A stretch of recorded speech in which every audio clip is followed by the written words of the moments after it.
All right, welcome to episode 17. Today we're going to be doing some pixel art in-betweens. Now, I've said before that it doesn't really matter what medium you're using. You could be using 3D or 2D or sand or clay or pixels.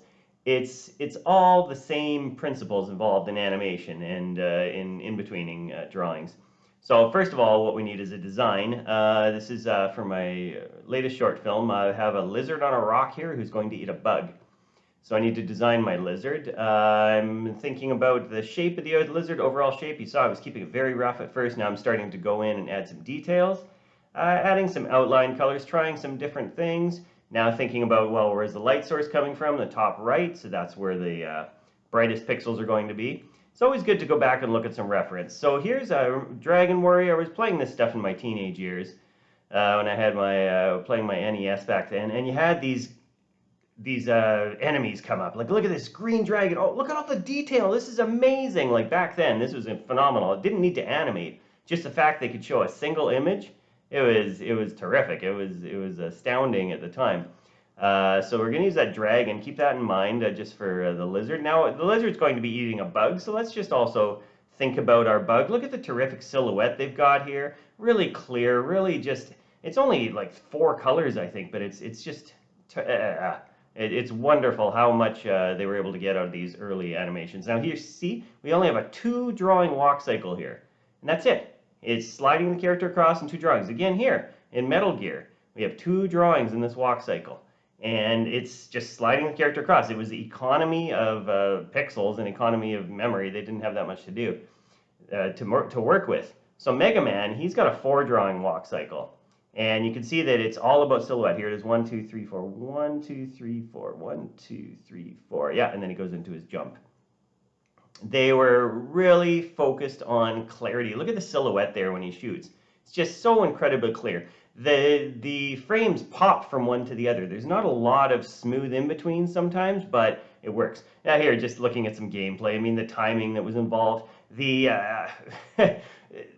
again the clarity, because you had to be frame perfect on the way that you attack. Look at this. This is like a poster fighting Fireman here. This is just beautiful artwork. And then same with Iceman here. You can see, look at Iceman's actual poses. There's not that much going on. I don't know if they ran out of time or memory, but there wasn't a lot of jumping animation done to him. So it's what works, what tells the story. So getting back to the lizard eating the bug here, I recolored the lizard because I realized on my green background the green lizard wasn't going to go too well, so I recolored him to orange. I'm going to be eating the bug here. Let's make it a mosquito with a big long proboscis. One thing about pixels is this, 1 pixel off can change the entire feel of it. So see how I was trying to make the body longer? It was too much. Make the body shorter. Now I'm doing 2 different frames, just like those 2 frame run cycles for the wings and for the tail. You can see with those eyes, it's 4 pixels, 3 black and 1 white. If I put that white pixel somewhere else, it changes the feel of it. If I have only 2 pixels there, it changes the feel. It's a really good lesson in economy and in design to work with pixel art.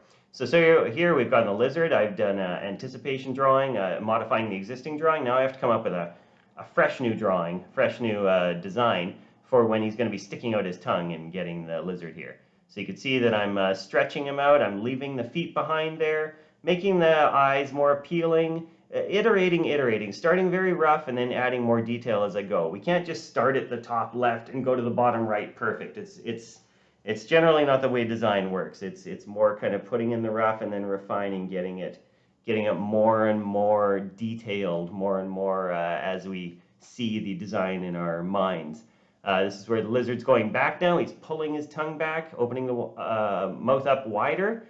And then boom, I'm just going to pop right down there. Now this could use a couple extra in-betweens. It's yeah, there's some depending on time allowed, I might add more in-betweens later, but right now I just want to get the story told. I want to iterate so that I can show, hey, this is a lizard. Everybody knows what the lizard is. Oh look, it's a bug. Hey, the lizard's eating the bug. It's all very clear. It's engaging. It's entertaining. I realized that the tongue, the original color I'd done, was around the same color as the bug, so I changed the tongue to purple. And you can see some of the other colors that I went through there.